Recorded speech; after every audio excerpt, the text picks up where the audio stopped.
皆さんこんにちは、ゆっくりレ夢ムです。ゆっくりマリサだぜ。マリサ、聞いてよ。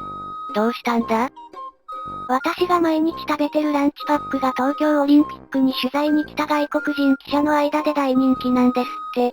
なんか確か、2019年のラグビーワールドカップの時も同じような話があったな。まあ、ランチパックなら私も好きだぜ。マリサもそうなんだ。小腹が空いてしまうと、ついつい買ってしまうよね。ところでレ夢ムはあの手の携帯サンドイッチを開発したのが山崎製パンじゃなかったのを知っているか？山崎のランチパックしか見たことなかったから、てっきり山崎が開発したのかと思ってたよ。まあ、山崎製パンは業界1位で全国規模で、目にすることも多いから、そう思うのも仕方ないんだぜ。それでは、ランチパックというか携帯サンドイッチについての解説をしていくとするぜ。ワクワク。山崎のランチパックが発売されたのは1984年昭和59年のことだ。昭和の商品なのね。ところが、あのタイプのサンドイッチを最初に開発したのはフジパンという名古屋の製パン会社なんだぜ。1975年昭和50年にスナックサンドという商品が発売された。今から40年以上前に開発されたの？知らなかったよ。でも、なんでそんなものを作ろうとしたんだろう。その当時のサンドイッチというものは主に喫茶店とかの軽食だったり、自分で作って家で食べるものだったんだぜ。一方で、製パン会社はアンパンやクリームパンのような菓子パンを袋入りで売っていた。ある時、フジパンの社長が、袋入りの菓子パンのように持ち歩いて外出先でも食べられるサンドイッチを作ろう。と言い出したことにより、開発が始まったぜ。菓子パンのようなサンドイッチか。それってそんなに難しいんだっけ？まずは試作品を作ってみたら、潰れて具が飛び出したり、型崩れしてしまったそうだぜ。そりゃ、袋に入ってるだけなら、そうなるよね。駅弁みたいに箱に入れればいいんじゃないの？駅で売ってるサンドイッチはそうなってるよね。まあ、箱に入れれば簡単なんだろうけど、それではコストがかかって値段が高くなってしまうだろ。あくまでも袋入りにこだわったんだぜ。で、どうしたのかしら？当時、ホットサンドメーカーっていうのが流行っていて、それを応用することにしたぜ。食パンに具材を挟んで焼くやつよね。でも、ランチパックって焼かないじゃん。そう、焼かない。でも、パンをホットサンドメーカーの端で挟むと、なんとなくランチパックに似てくるだろ。あら、なんとなくランチパックに似てるね。これはパン同士を押し付けると、パンの澱粉が海苔のようになってくっつくことを応用してるんだぜ。へえ。あとは耳を切り落とせばいいみたいね。そう。今ではそういう型抜きが売ってるけど、フジパンがこの型抜きを初めて作って、あのサンドイッチを量産することに成功したんだぜ。すごい。それにあのサンドイッチには予想外のメリットもあったぜ。何があったの？パンを圧着させて具材を挟むわけだろ。そうね。具材をパンで密閉して、外気に触れなくさせるから、従来のサンドイッチより日持ちが良くなったんだぜ。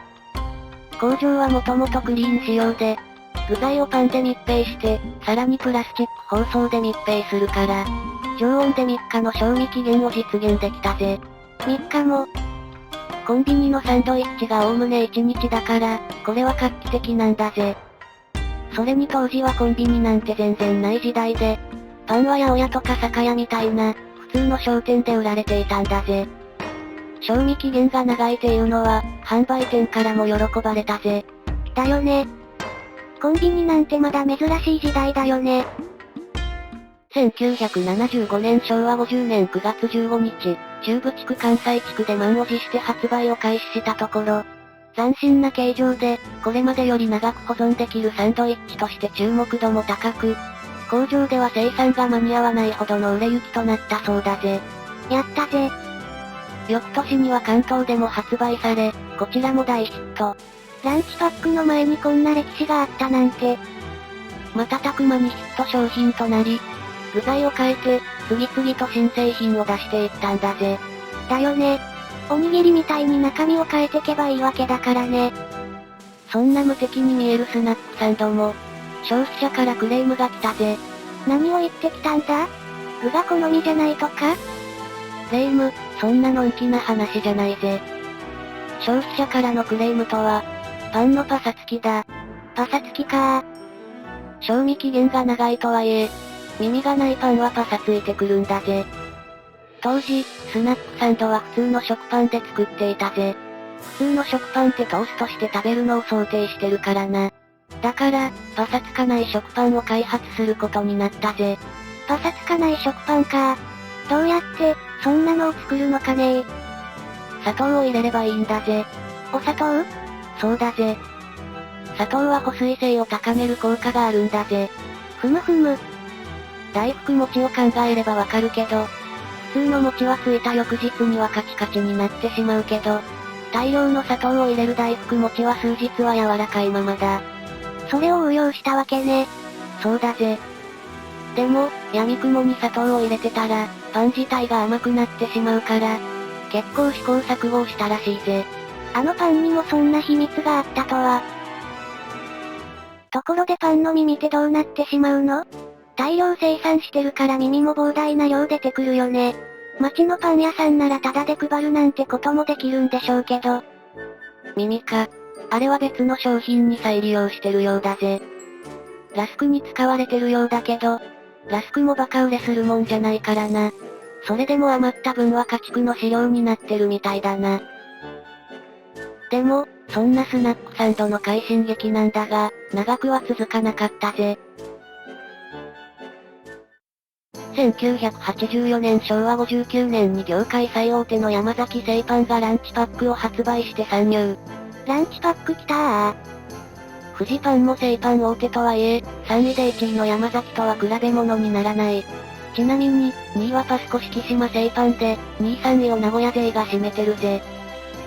最大手の力は凄まじく、2012年にはフジパンのシェアは 0.15% まで落ち込んだぜ。シェア 0.15% なんて、ほぼないと同じじゃん。特許とか取らなかったの？調べた限りでは特許は取らなかったみたいだな。まあ、料理とか食品の特許って日本だと結構難しくて、なかなか認められない。食べ物というか料理はすぐにパクられちゃうからね。話はそれるが、三角形のサンドイッチというのは特許が認められたそうだぜ。斜めに切っただけじゃん。切っただけと言っても、切ったことによって具材が見えるようになって、そのあたりが画期的だったんだろうな。だから、スナックサンドもいけそうな気もするけどね。なんかちょっと残念よね。ちなみに三角形のサンドイッチは、東京オリンピックでみんなに三角サンドを普及させたい。ということで、1964年昭和39年に特許を放棄。誰でも三角形のサンドイッチを製造販売できるようになったぜ。なかなかいい話ね。こんなところにも東京オリンピックが出てくるなんて。話を元に戻すと、0.15% まで落ち込んだシェアは、その後 20% まで回復したぜ。元祖なのに 20% というのも、ちょっとっていう感じだけど、企業規模を考えれば、検討したっていう感じなのかしらね。それな。山崎のランチパックはどこにでもあるけど、ちょっと遠くのスーパーに行ってみたら、スナックサンドも発見したぜ。うわぁ、結構種類があるよね。ってな感じで今日の昼ご飯、元祖スナックサンドを食べながら、この動画をお開きとするぜ。この動画が面白いと思ったら高評価チャンネル登録をお願いします。それを励みにして、ウプ主は動画作成を続けていこうと考えております。それでは、本日のご視聴ありがとうございました。